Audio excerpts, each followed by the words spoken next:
ഇപ്പോൾ ഉന്നത വിദ്യാഭ്യാസ വകുപ്പ് മന്ത്രി ഡോക്ടർ ആർ ബിന്ദു മാധ്യമങ്ങളെ കാണുന്നു എന്നുള്ളത് യാഥാർത്ഥ്യമായി കഴിഞ്ഞിരിക്കുകയാണ്. നമ്മൾ ആഗോളവൽക്കരണത്തിൻ്റെ 3.5 പതിറ്റാണ്ട് പിന്നിട്ട് കഴിഞ്ഞിരിക്കുന്നു. വളരെ മത്സരാധിഷ്ഠിതമായിട്ടുള്ള ഒരു സമൂഹമായി ഇന്ത്യയും മാറിക്കൊണ്ടിരിക്കുകയാണ് ഈ ആഗോളവൽകൃത ലോകക്രമത്തിൻ്റെ ഭാഗമായിട്ട്. അവിടെ പല കാര്യങ്ങളിലും നമുക്ക് ഒരു ജനത എന്നുള്ള നിലയിൽ പിടിച്ചു നിൽക്കണമെന്നുണ്ടെങ്കിൽ കാലാനുസൃതമായ മാറ്റങ്ങളിലൂടെ പോയേ തീരൂ. സ്വകാര്യ സർവകലാശാലകൾ കേരളത്തിൽ ആരംഭിക്കുമ്പോൾ വളരെ കൃത്യമായ സാമൂഹ്യ നിയന്ത്രണങ്ങൾ ഉറപ്പാക്കിക്കൊണ്ടാണ് നമ്മൾ ആ ബില്ല് തയ്യാറാക്കിയിട്ടുള്ളത്.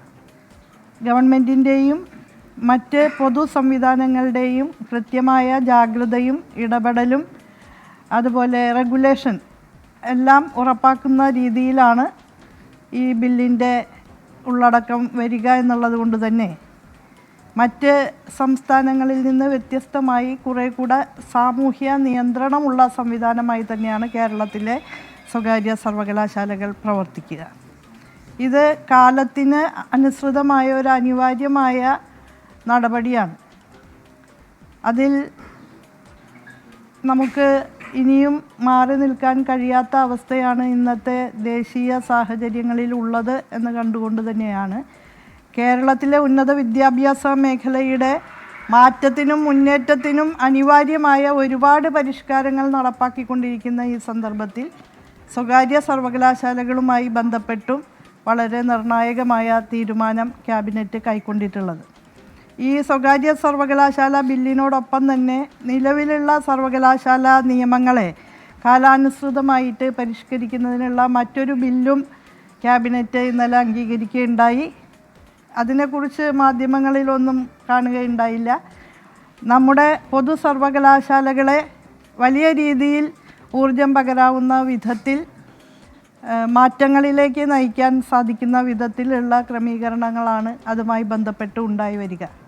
അപ്പോൾ അതുകൂടി നമുക്ക് ഏറെ പ്രസക്തിയോടെ കാണേണ്ടുന്ന കാര്യമാണ് എന്നാണ് എനിക്ക് പറയാനുള്ളത്. എതിർപ്പെന്ന് പറയാൻ പറ്റില്ല. ഓരോ പാർട്ടികൾക്കും അവരവരുടേതായ അഭിപ്രായങ്ങൾ ഉണ്ടാവുമല്ലോ.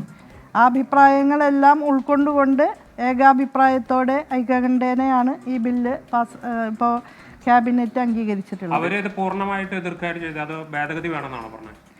അവർ പൂർണ്ണമായിട്ടൊന്നും എതിർത്തിട്ടില്ല.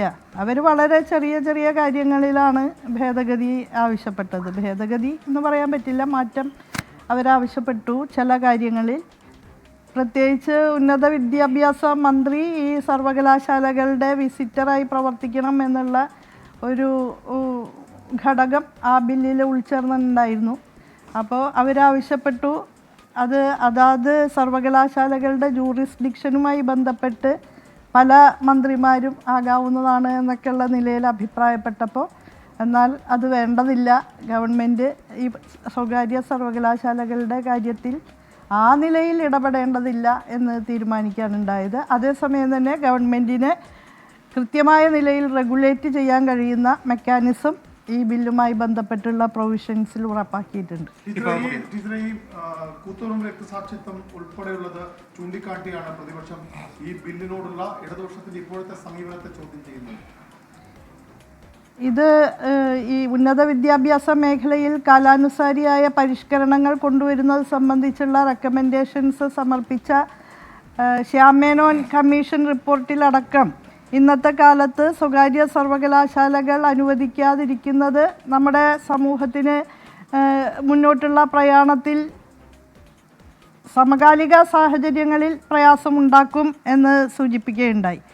തന്നെയല്ല, എത്രയോ വർഷങ്ങൾക്ക് മുൻപ് നമ്മൾ കൈക്കൊണ്ട ഒരു നയത്തിന്, അതിൻ്റെ നിലപാടുകൾക്ക് ഇന്നത്തെ സാഹചര്യത്തിൽ അതിനനുസൃതമായ രീതിയിലുള്ള മാറ്റങ്ങൾ വരുത്തേണ്ടതായ ഉത്തരവാദിത്വവും നമുക്കുണ്ട്. അതല്ലെങ്കിൽ ഒരു ജനത എന്നുള്ള നിലയ്ക്ക് ചിലപ്പോൾ നമ്മൾ ഇന്നത്തെ മത്സരാധിഷ്ഠിത ലോകത്ത് ഒറ്റപ്പെട്ടു പോകും, പിന്തള്ളപ്പെടും.